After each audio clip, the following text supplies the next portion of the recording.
just to give people Yeah. time to come in.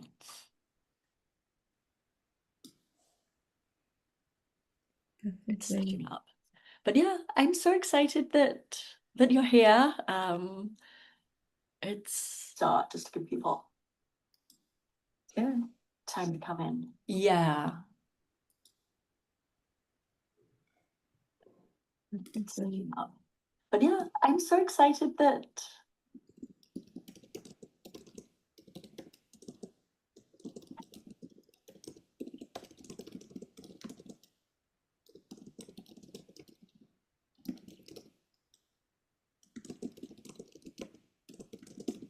I'm writing about the jury proposing your name.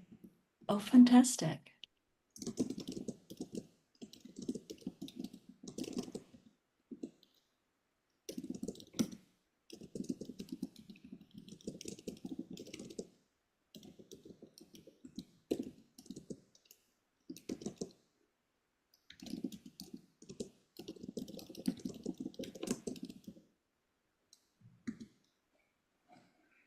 Let's see.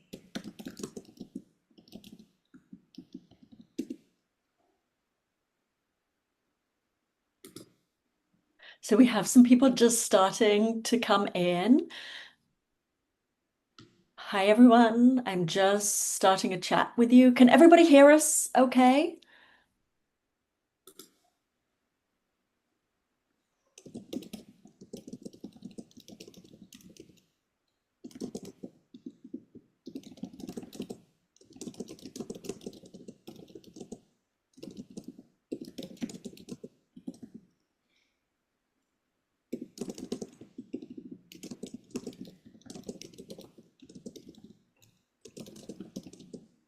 Great.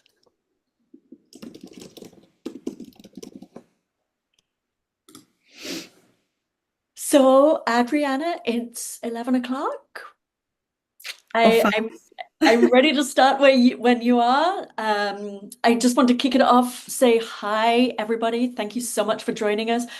Adriana, it is an amazing, amazing pleasure to have you here. Everybody knows that the Fabricant is absolutely at the forefront of innovation, one of the first people in digital fashion, and constantly leading the way and giving us a direction and new tools, adapting to where the industry is going constantly. So we're really, really excited to see what you've been working on here, and get some deep dives into your knowledge and how we can all work more effectively with your tools. Amazing. Thank you so much, Claire, for the invitation. This is a super pleasure to be here with you. You have been pioneering so much this space of innovation, of technology. So for me, it's just a big honor to be here with you and your audience today. We're going to talk about what we love the most, which is AI and fashion, or innovation in fashion. And I'm going to take you through our learnings, what's happening in the industry in general, and then the exciting piece is that in the second part, we're going to actually do stuff together. So that's going to be fantastic. Before I start, let me put a bit of the view of who is here from the Fabricant. So I'm here, I'm Adriana Pereira, I'm co-founder and CMO of the Fabricant. Before the Fabricant, I spent 20 years in fashion and retail at C-level, so I know the industry from inside out, and I love it. And equally, what I love as well is the combination of women and technology, so I'm a big promoter of women in tech. Next to me, and you're gonna meet later during the product demo, is Kerry Murphy, who is the co-founder and CEO of the Fabricant. He's a lifelong entrepreneur, especially in the visual effects and animation industry, which is his background, and that technology is what he ended up bringing to the Fabricant, and I still do to the day of today. Okay, before we start, super important, because as I said, we're going to go hands-on into the tool. And some of you might already have signed into the Fabricant, but we need you to sign in right now. And the reason why we need is because we want to give you privileged access to all the paid tools. So in order to do that, we need you to sign in. And then on the back end, we're going to be giving credits and changing your access so that very soon you can actually have the tool available for you to play with. So I'll give you just a few minutes or seconds, let's say 1.5 minutes, for everybody to be able to sign in to the Fabricant, and then we can take it from there.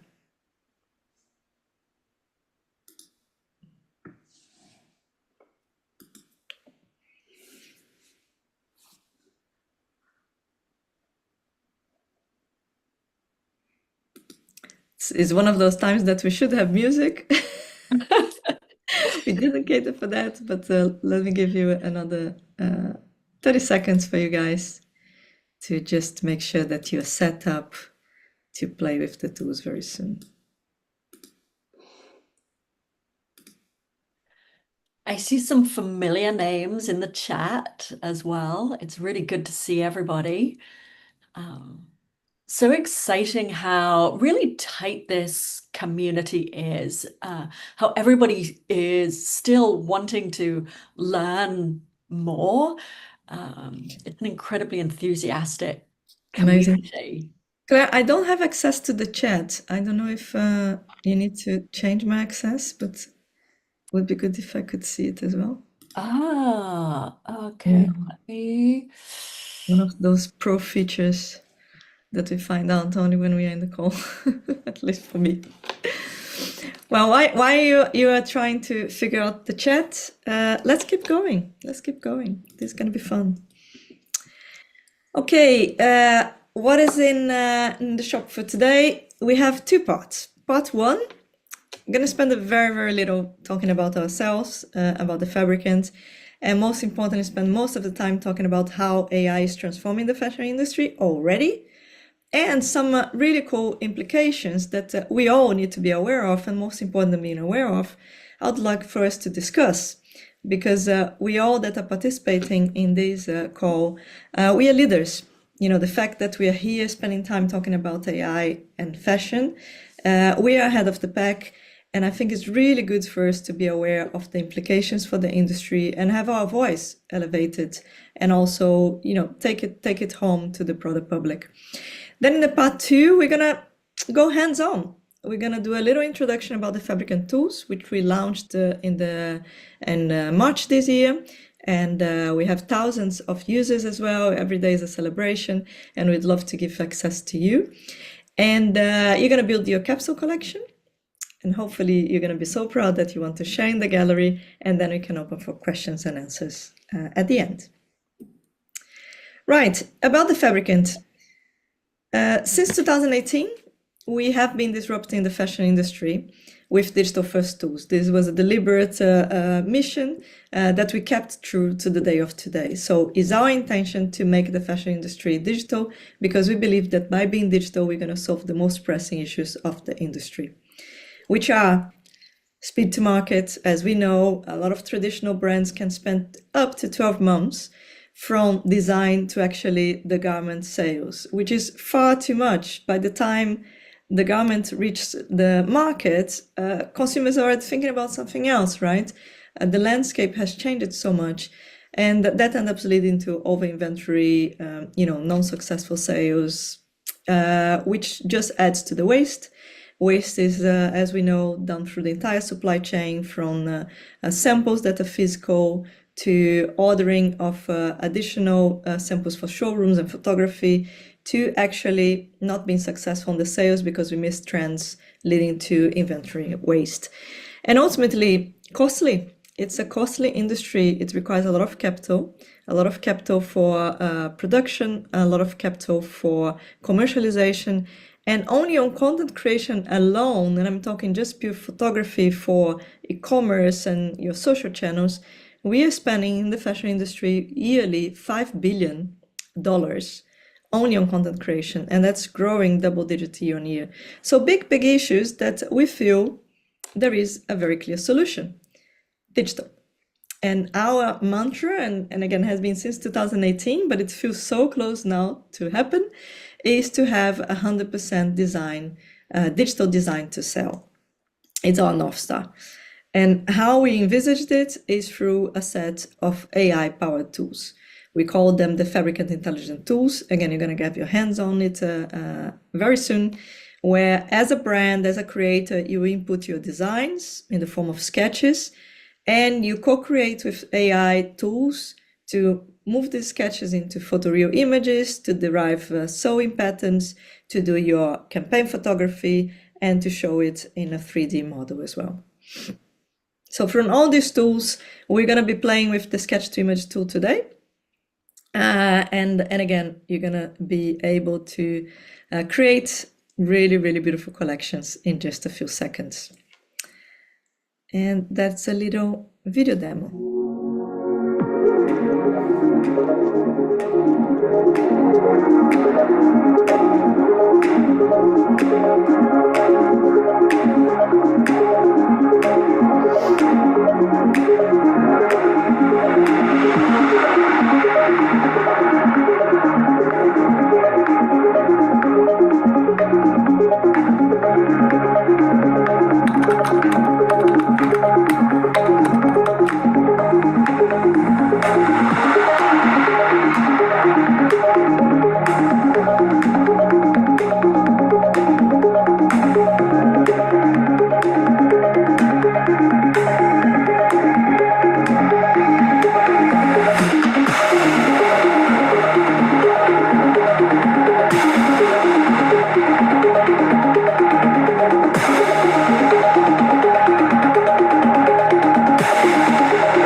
Now, this is what we are doing, but there is much more happening, and it's incredibly exciting.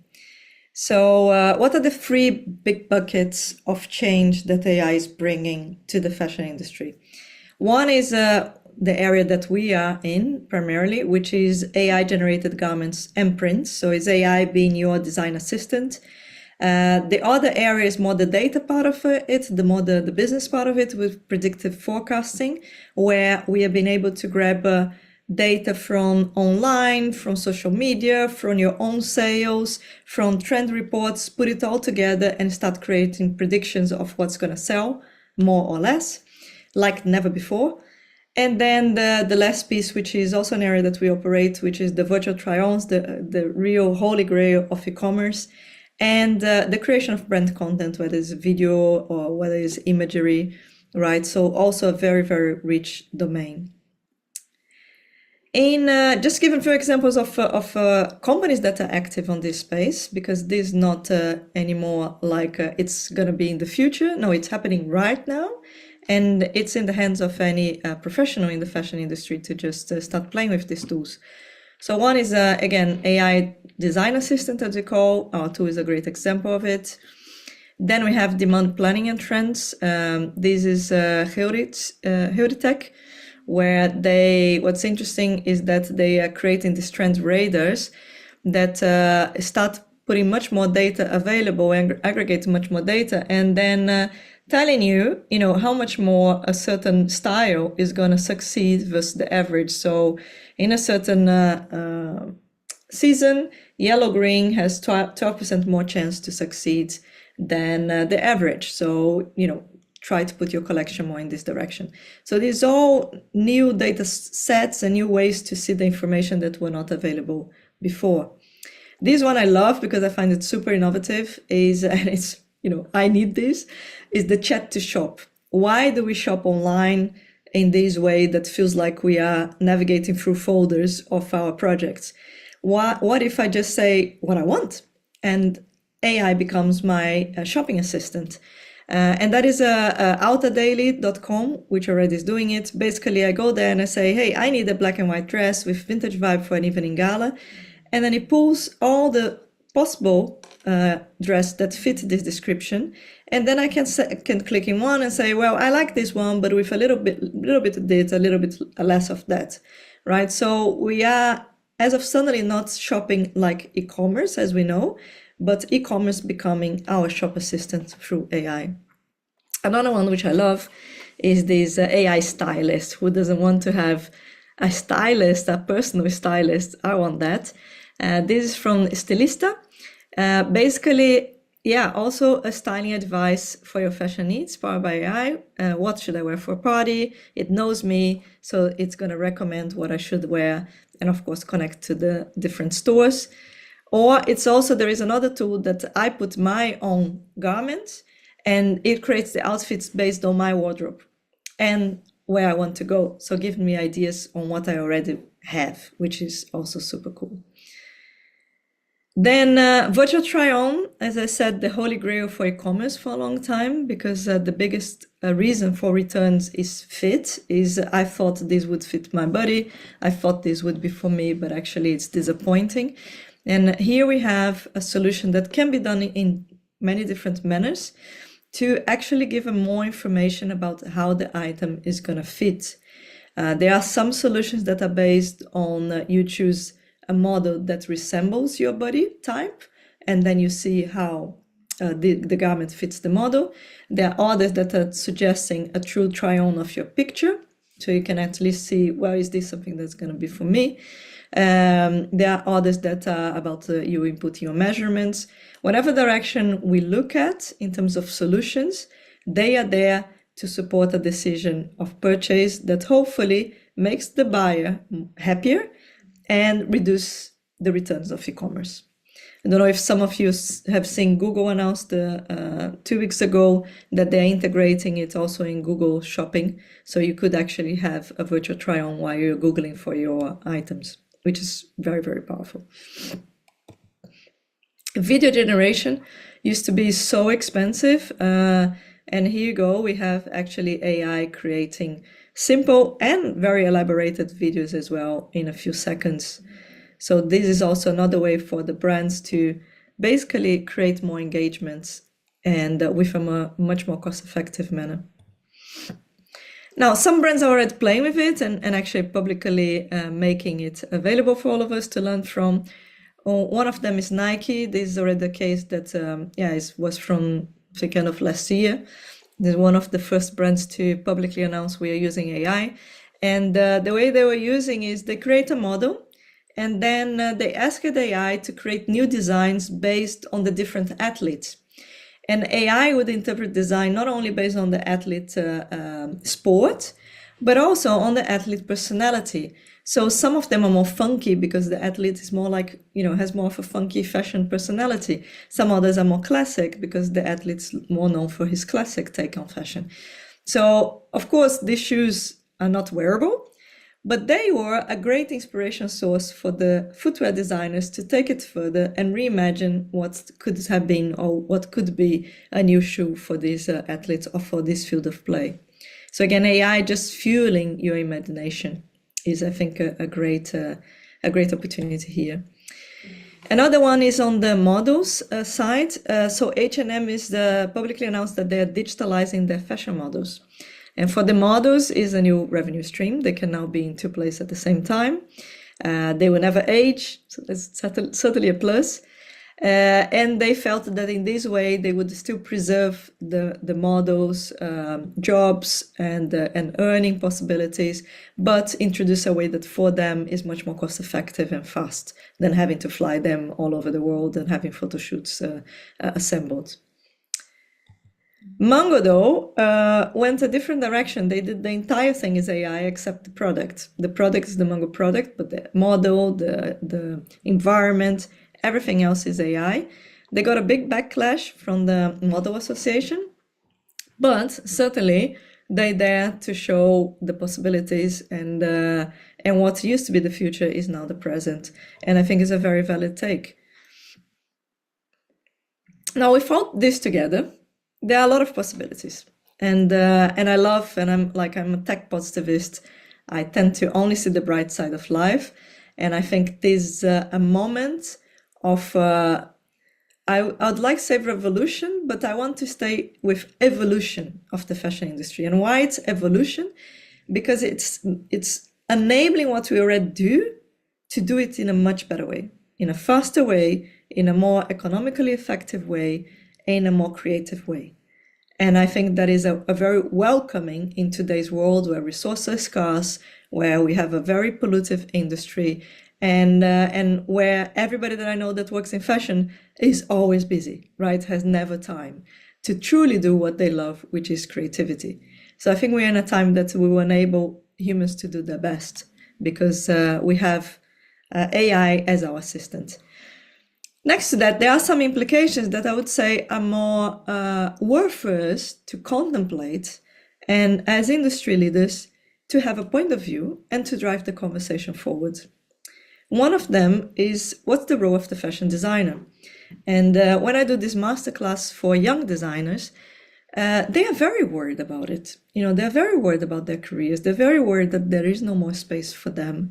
When I talk to designers that are established at brands, they are also very worried that as of suddenly they're going to be job displacement, or that everything's going to look the same because AI is creating these and it's going to use the same data and it's going to average out and everything's going to look very plain. But to me, the role of the designer has never been so important because what the AI can do very well is quantity. It generates a huge amount of output very, very fast. But what AI does not have is taste. And that's what we have. So a designer is a curator, is an editor, is a storyteller. He's there to guide the AI, but he or she is there to really show what beauty looks like, what the vision of the design is, the taste. So I think the role of the designer is super important, and fashion schools should be putting a lot of emphasis on taste making, on point of view, on defining your own identity as a designer, and much less into the tooling, because the tooling will be over time replaced by better technique with AI. The other topic, which is one worth discussing, is who owns the creation.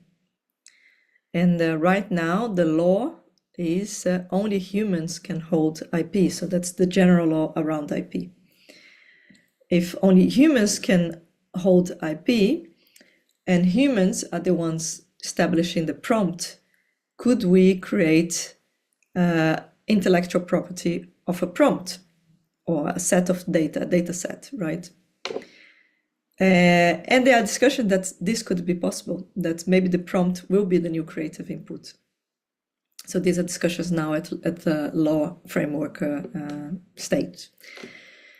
The other one is like there are very few things that are protected in the fashion industry. One of them is logos, and the other is prints. So the Louis Vuitton print cannot be copied because it infringes data protection. But AI is generating a lot of prints. Could we then protect them? Very blurry as well. What about if I train AI with publicly scraped images of the catwalk show? Am I infringing intellectual property? No, you're not. Actually, any data that is available online right now can be used to train AI and is not infringing any intellectual property, even if it is the images of the catwalk of Chanel. If they are publicly available, they can be used to train AI. But again, this topic of intellectual property will become a very hot topic. It's already a hot topic. It's going to be even more. The other one is the evolving roles of fashion. There will be job displacement. Some roles are going to disappear. Some new are going to start, and things like a trend scraper is a new role, or a prompt engineer is a new role. A fashion technologist is a new role. An AI art director, very, very important new role. So new roles are going to evolve, are going to surge, and we need all to be flexible and open and curious to embrace what's coming. A little bit more on the ethical considerations. Data set bias. That is something that we work very seriously about because we want to see diversity. This was always very close to our ethos. But we know that a lot of big models are being, all the big models, I would say, are being cooked in US, most likely by a population that's less diverse. So it's our role as users, it's our roles as developers, in our case, the fabricant, to have a very conscious selection of data that enables for a diverse data set. Label displacement is another ethical consideration. And how can we prepare the society for that? How can we prepare ourselves? But how can we prepare society for this migration of talents to different areas, to new areas, but also to revert some areas, right? Some areas are going to stop to exist. Some news are going to surge, and we need to support that transition. And a platform like this for me is super important, and that's why I'm very, very happy for the opportunity, Claire, because I think it starts here. Us understanding how is this world going to look like, even if we don't know 100%, but what are the things that we need to start talking about, that we need to start to equipping education institutions with, equipping ourselves with, so that we are able to make this transition in a smooth and fruitful way for us and for society. Another topic is sustainability versus overproduction. If we can design so much faster and produce so much faster, are we going to lead to overproduction versus sustainability? That's also a very important ethical consideration. And my take is that sustainability will win, but I think we need to be very conscious on the path towards it.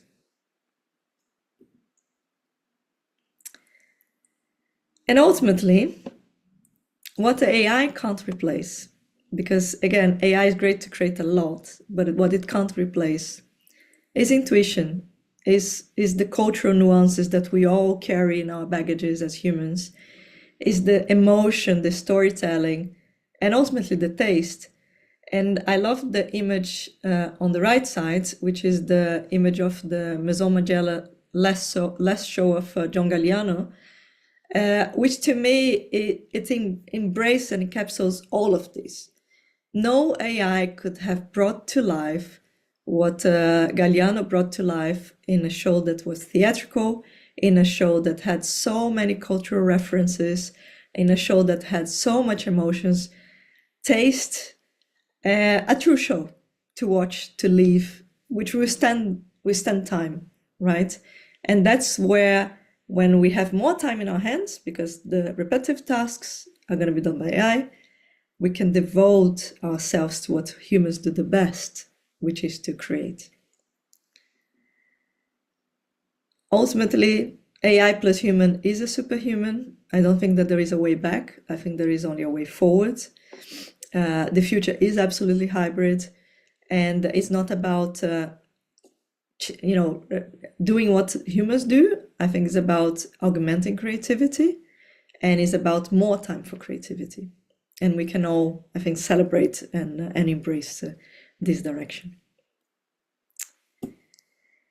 Okay, a lot of talk from my side. Now it's time to have a bit of a talk, a group talk, group therapy. I would love for you to share on the chat, what are you most excited about in this new world? What are you most worried about? And there are a few topics that we covered: the role of the designer, intellectual property, job displacement, data bias, sustainability, any other topic that you picked up yourself.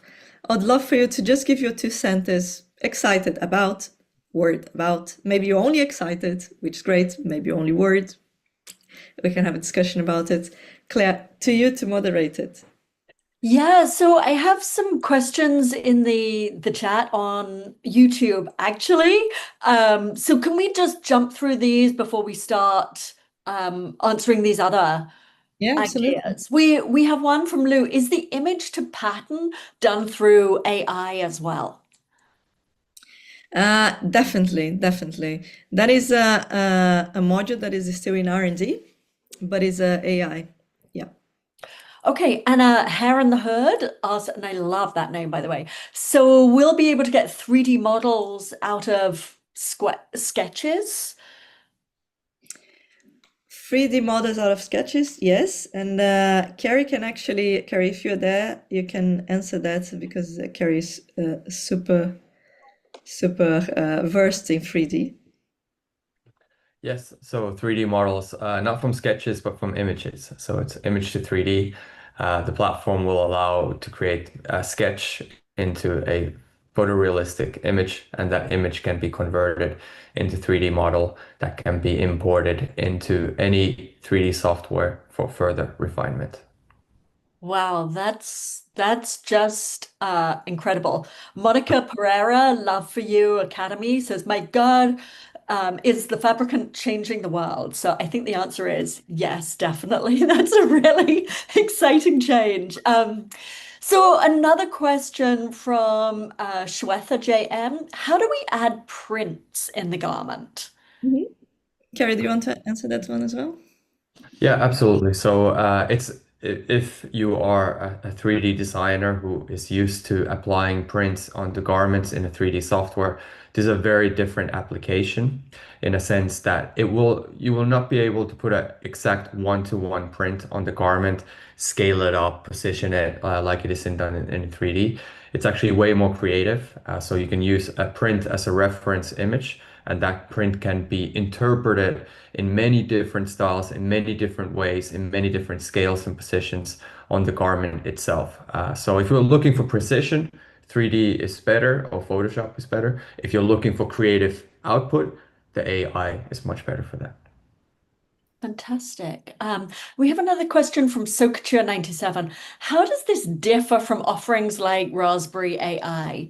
Is it specifically tailored for language, specifically for fashion, like Raspberry? Correct.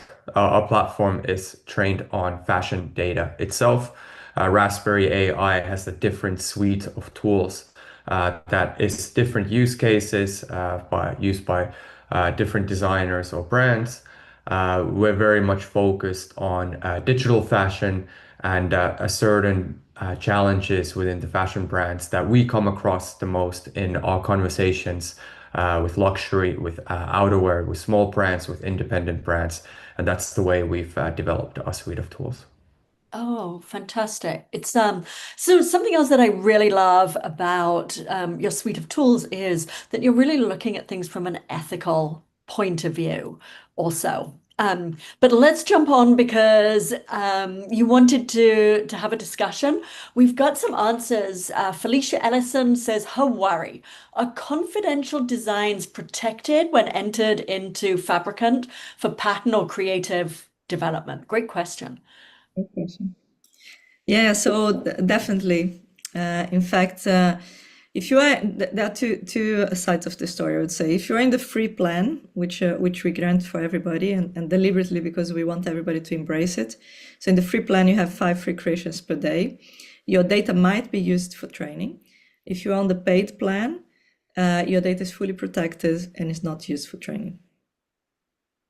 Monica Pereira says, "I love the idea of having tools helping to extend my creativity." I'm not sure. Make your creativity external. Leanne Wallace says, "I'm mostly excited about the possibility of AI tools." Um, Sarah Saliba said, "I'm excited about the capability of new ways to visually communicate ideas with the team. However, I do worry about this rapid form of idea production contributing to the sustainability crisis." Yeah, very, very good topic. And yes, that's why we're all here, because we want to contribute to sustainability, not to crisis. So very important that we all aware and champion sustainability. Claire, I think we will need to move on to be able to do the second part, because I'm just Okay. kind of, we have 28 minutes and we want all of you to actually play with it. Carrie, just Thank checking, were you able to give everybody the credits and the access? Yeah, so everybody who signed up for the Fabricant platform about 20 minutes ago and before has now guest access to all the tools of the Fabricant. So anyone who has not signed up in the last 20 minutes for the Fabricant or signed up in the last 20 minutes for the Fabricant, please let us know so we can give you access to Yeah. the platform. So put your email, if you have signed up not 20 minutes ago, but just now, put your email in the chat and we'll make sure that you get access, because we are getting to the second part where you can build your own capsule collection. And that's the time for the demo, Carrie Murphy. Okay, so let me take over and share my screen. Give me 1 second as I maneuver around the challenging layout of Zoom. It's supposed to make our life easy, right? I know. They have not done the best job, but it's still a very, very good platform. Okay, here we go. Sure, just to check, you all see my screen of the Fabricant platform. Yes. Thank you. All right, so we have three different tools in production at the moment that everybody can use, what we call sketch to image, edit image, and create image. The create image is my favorite one and one of the most powerful ones. Anyone who has used Midjourney or any other image creation tool before will Carrie, can understand. you, sorry to interrupt, can you put it in full screen? What are you seeing right now? I'm seeing a bit of your background as well. Interesting. So, We can And see, yeah, your whole screen, not just the tab. yeah. yeah. Okay, let me. And Shwetha is needing some access. Let me see if I can find her email address and send it to you. Okay, so you can see my now you can see it in full screen, Adriana. I still have the headers, never mind, go ahead. I mean the headers will I mean it's a browser window, so you're gonna Yeah. see the headers like Okay. no matter what. Okay, so basically I'm gonna copy paste a text prompt. And text prompts are very easily created. If you hate uh writing text prompts, just use any LLM, ChatGPT, or whatever is your favorite, to upload an image and ask it to describe the image for you in text, because then you get a text prompt out of that. So what I'm going to do here, so I have this one uh, that I'm just going to hit generate. So I'm generating one image right now. You can also generate four at the same time. And if you're truly uninspired, you can even hit the inspire me button. So here I have a rope and basically I can just hit inspire me. Now I have inspiration and I can hit generate again to start generating multiple different images of garments, essentially. So I have this rope, so let's say quilted rope. And let's say I'm happy with this. I can even tell it to make a sketch for me. So now just gonna add black and white thin liner pen sketch into it.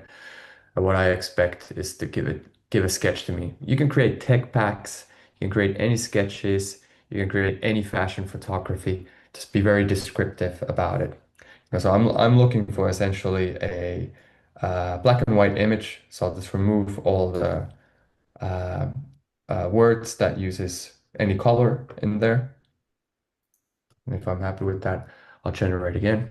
Because essentially, I just want to create a sketch of a quilted jacket that I'm happy with. And then what I can do, I can either download it and start working on it even further, or I can just download it now, and then I can take it to the sketch to image and upload it in the sketch to image to create a photorealistic representation of this. And the sketch to image, we also have an automated AI prompt tool that recognizes the image and gives you a text on it. And here I can see, okay, it's going to be patterned velvet. Let's say I don't want it velvet. I want it to be silk. Rope belt, emerald green. Let's say I want it to be pink. Actually, like lilac. Better. Photorealistic, soft ambient lighting. And I can hit generate again. Here, now you can see I'm actually generating four different outputs. So it's going to take about 20 seconds before I start seeing a photorealistic representation of my sketch. And this is typically the beginning part of my creative process, where I start already ideating around what type of materials, what type of colors, what kind of style am I looking for my initial garment. So you see it's already starting to put an environment in there with some very specific lighting.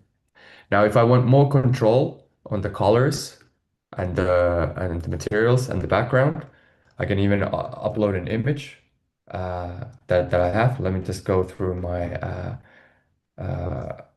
hard drive. So here I have an image of a model standing on a stand-up paddleboard. There's a lot of lilac in it, a little bit of orange, a little bit of red, a lot of blue. So here in my advanced controls, I can see that I'm now using 80% of the weight of the material of the reference image for my final image. If I put it down to 0, it will be 100% text prompt. If I put it down to 1, it will be 100% reference image that refers to how the output of the sketch will be. So I'll put it to 80 because we think that is around a sweet spot where we start getting results that we're happy with. So again, I generate 4 different items, and then now I'm expecting to have a little bit of red, a little bit of orange, more lilac color, and even more blue color, with probably some type of background as well that's going to be watery, icy, stand-up paddleboard. And through this, I can actually control all my sketches. So if I have multiple sketches of shirts, uh, tops, pants, shoes, accessories, I can really just control the final look of it. So that's kind of the power of the create image and sketch the image together. And then I can even take it further. If I really want to edit specific parts, I can hit this little pink icon here and taking it into the editing tool where I can start using, let's say, the masking tool. And let's say I want to mask the upper area of the kimono. Give it a text prompt saying, make the top part of the kimono, let's say yellow leather. Not sure if it's the most fashionable idea, but it should illustrate the power of that. You can really edit things very, very fast within the tool itself without having to go into something like Photoshop. Uh, let's see what we get out of this, and then I'll try a different example because I'm not truly happy with my kimono. I'm not the happiest with this. Uh, so I'm gonna try another one. So I go back into Create Image tool. And before I actually do that, let me just highlight the library function because everything that you create gets saved in the library.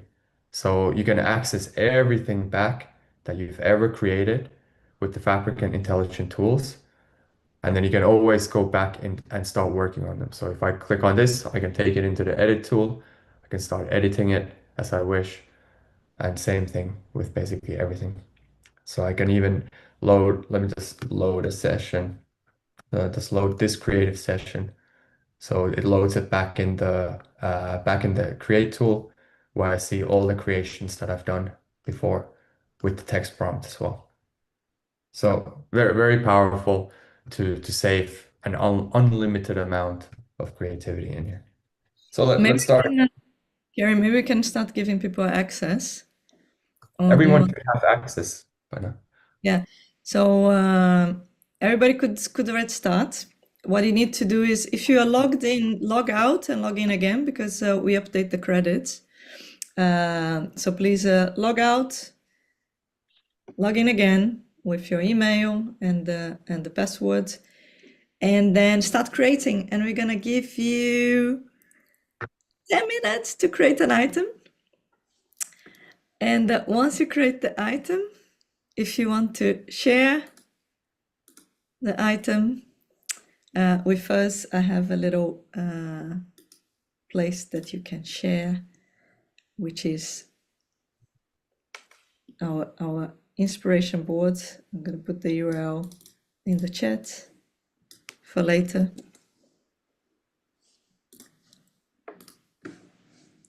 So if you want to share, that would be amazing. And then we can all see what we have created at the end of the day. Gallery. So yeah, so short 10 minutes for all of us to play with it. Try to create one item that you're proud of, that you want to share. And Yeah, let's have some fun designing today.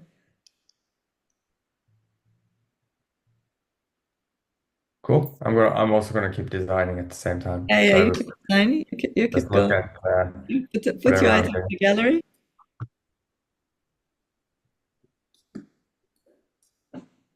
It's so cool to see what you're designing. It's really amazingly fast as well. Yeah, it is incredibly fast. It's a true design assistant. You can Yeah.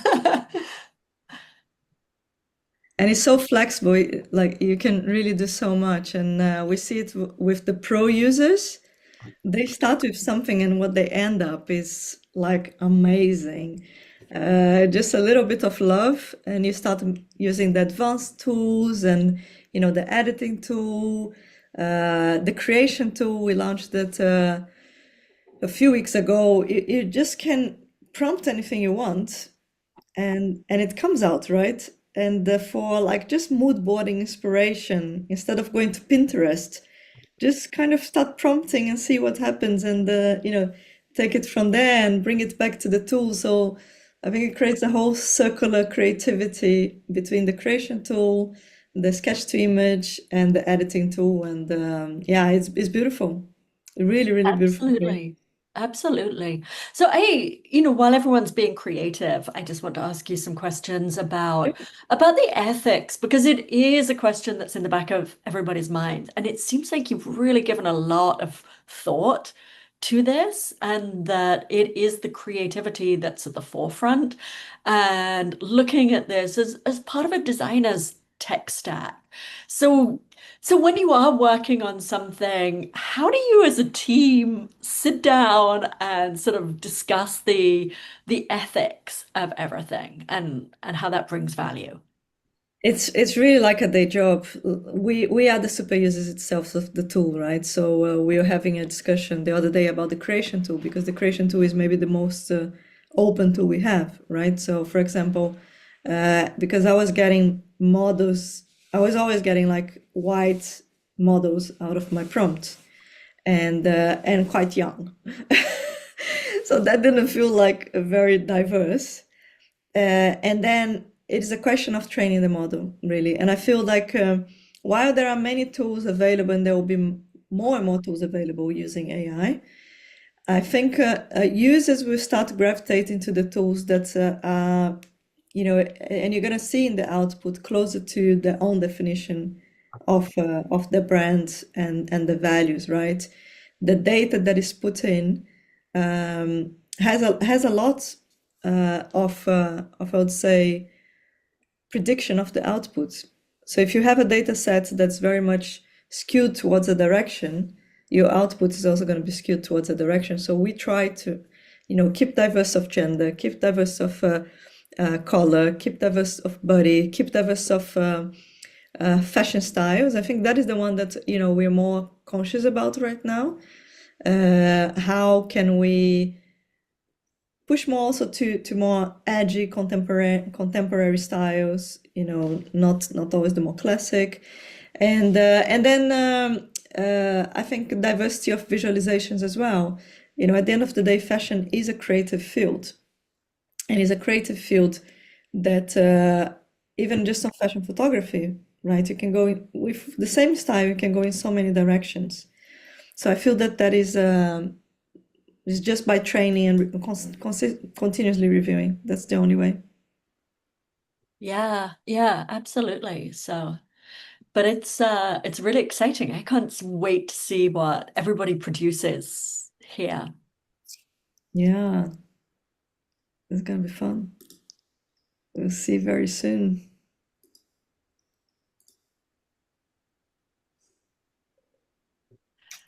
And it's a lot of about also again learning the how to use the tool.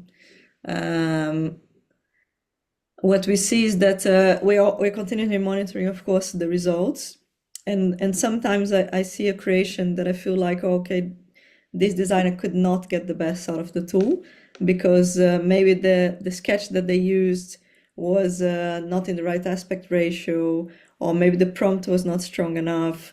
So I often get in touch with people Like, which, from a service point of view, if you give a thumbs down, you're probably going to receive an email of Adriana saying, did you consider this or that? Because then I go and I try to replicate what they tried, and then I get the right result. And I like engaging in that conversation as well to try to understand, okay, what are you trying to create? How can we make it easier? Why you didn't get to the results that you're looking for? So that's why we're implementing the tool like a thumbs up, thumbs down, because the thumbs down is the kind of Adriana go-to email person that I'm gonna send a service email saying, "Can I help you? Can I help you to get better results?" Well, I love that hands-on approach. So actually, we have a question that might be relevant to that. Corinna asked, how do I edit an image that I already have in the library? Okay, that's Let, yeah, Carrie. let me respond to that because I Oh, also put okay. I Maybe you also want to put Oh, show it. sorry, I see. Yeah. yeah, Maybe you yeah. want No, to. but let me talk through that because it's an interesting one. So if you go into the library and you click on the item in the library, you will see the full image. And then when you're hovering over the image, you will see a pink button on the top left of the image. And if you click on that, it will open it immediately in the editing tool. And it's also possible to just upload or drag and drop into the editing tool itself. Adriana, would you mind checking the gallery URL? Because I tried to open it so I can upload my stuff there, but for whatever reason, I'm just getting a blank Google Slides. Yeah, it's a blank Google slide because you need to start uploading. Yeah, but I have no access to it whatsoever. There's like nothing there. You Okay. know what I mean? Because typically it should say, copy paste your items here, but no, I see nothing. Oh, in that sense, there is no instructions. Is that what you mean? No, I just don't get access to it. Okay.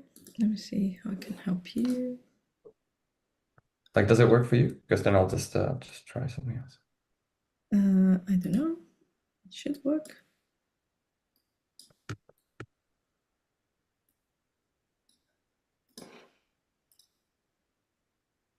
Let me see. Yeah, no, okay. No, I think it should be all right now. Yeah, so the first slide is copy and paste your creation, mention your Instagram handle if you would like to be credited. There's a slide number 1. You are there. You're Yeah, right. no, I got it now. Thank Okay, cool. you. Let me get my image on there.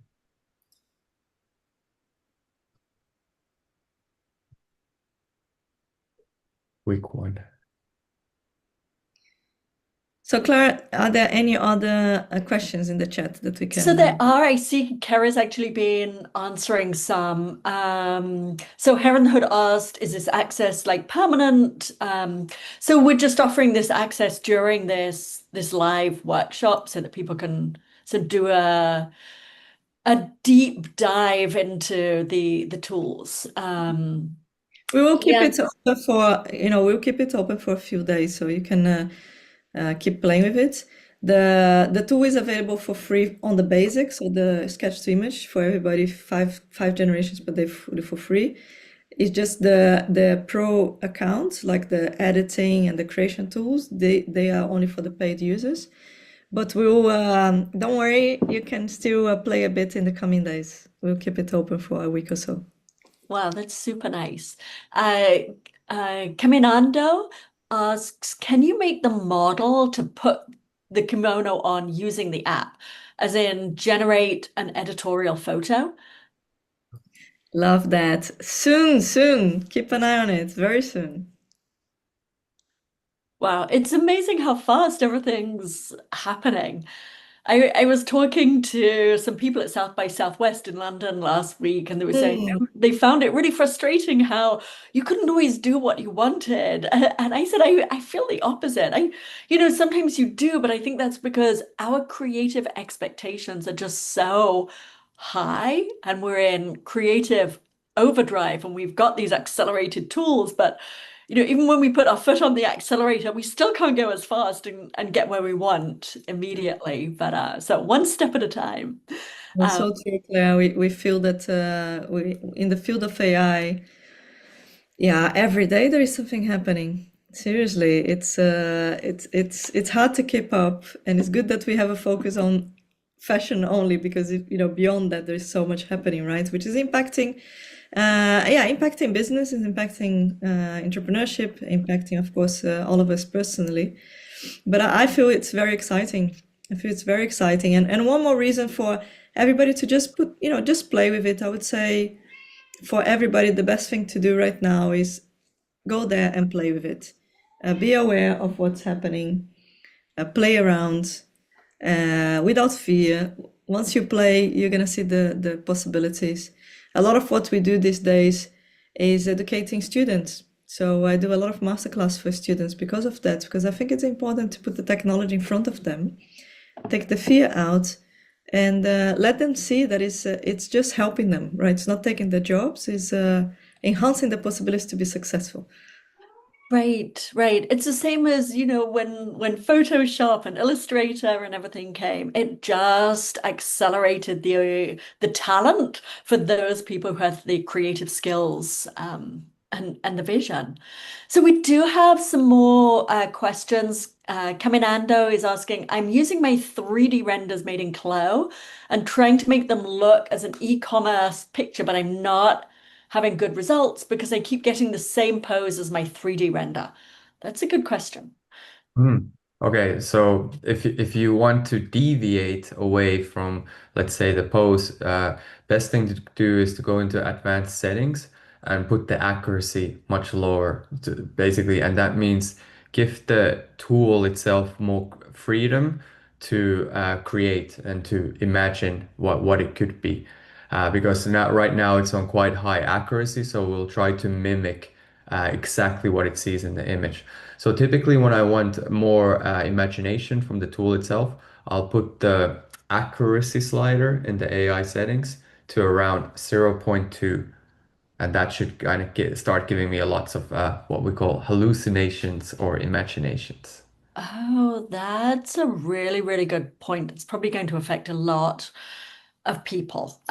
So Kate Bennett asks, can you explain more about how Fabricant can go from sketch to render to import that render into 3D software like Clo? How that import can work? How's it translated into a data-rich 3D render? Yeah, it's a great question. So let me give a little bit of clarity on there on exactly how the 3D side works. So basically, we haven't launched it yet for open group. It's in beta phase for a very small group of people to use right now. So what you can do is from an image to go into a 3D file, and these 3D files can be downloaded either as OBJ, FBX, or GLTF files. Now, these file formats are not the best use cases for something like Clo 3D. Where it gets much more powerful is in software like Blender, Cinema 4D, Maya, Houdini, like let's say a 3D software that's more focused on just the 3D generation in general and not fashion generation. It is possible to import those file types into Clo 3D. However, there's not much things that you can do with it other than rotate your camera around the items as well. And to add to that, now what the type of files that you get out of that still require further refinement. So then I get into topics and terminology like retopo, which means retopologization, a very difficult word, which is basically meaning cleaning up the 3D data for it to be usable for cases like animation or high quality renderings. The type of files that the 3D files are right now will be very good for somebody who understands, let's say, 3D modeling processes and knows how to create cleaned up data and put it into rendering. So that they're going to be really good use cases for static items in 3D scenes. So I'll give a use case like if you have a 3D scene of a shop, and the shop needs to be populated with hundreds of different of garments, and these garments are more like items in the background, a very powerful use case for something like that. Where it gets a little bit more trickier is if you want to give ultra close-up feeling of the garment, start showing like stitch detail, seam detail, material detail. That's when we're going to need a lot more cleanup in the process, and we're going to require a lot more advanced 3D skills for somebody who comes maybe from a 3D software background of 3D modeling. Great, thank you. So we have a lot of excitement. I can see in the chat with how much people are enjoying this, and it's really game changing, which is exactly what we want to hear, all that excitement. I just like photography. It says quick feedback. If I create an image, then click edit without saving the session. If I want to go back to the create image and continue creating, I lose my history without being notified. Mm. Great You, feedback. Great feedback. I'll take the blame on our side. So it is a UX, so user experience fault that we don't create a reminder right now to save the session. So yes, unfortunately, if you don't save the session, that session will be lost at this moment. So thank you for that feedback. And this is actually something I love about the digital fashion community. People are really willing to try. These designers are so nimble and agile and pick something up, play with it, and give feedback and share. It really is a community experience. So I think just one last question is how do we create virtual try-ons in this tool? So virtual try-on is not something that we've launched yet. It's a very, very exciting development internally of something that will come. I can't tell you how fast, but it will be sooner than later. yeah, so basically very soon you'll be able to create the designs in the tool, edit them, and put it on a model. So you have like your design and you have your fashion photography all together. Very soon, stay tuned. And to your point, Claire, one of the things that we value a lot is feedback, and we take it. We take it. You know, it's more is more. So please, if there is anything that while you're playing with the tool, you got disappointed or you want it differently, send an email to me. I'll be more than happy to continue the dialogue. We need the feedback. I think we pride ourselves to be working super, super close to our super users, getting the feedback and moving the product in the direction that they feel is the right one. And we're also super proud that the big part of our user community is independent designers, and we want to continue to be like that. So your feedback is for us our bread and butter. Please share, and we'll be super happy to continue informing you of the changes and hopefully incorporating all your desires very, very soon. Wonderful. Thank you so much. This has been just really incredible. Such an eye-opener, so exciting. Looking at what is possible now and what is possible soon in the future. So, Adriana and Kerry, thank you so much for joining us today. And also all of the audience, the designers who are just willing to try and test and play and grow. And it's it's been fabulous. Thank you so much for everything. Thank you, Thanks so much, everybody, and guys. thank you, Claire. This has been really cool as well. Have fun creating. Thank you. Okay, bye.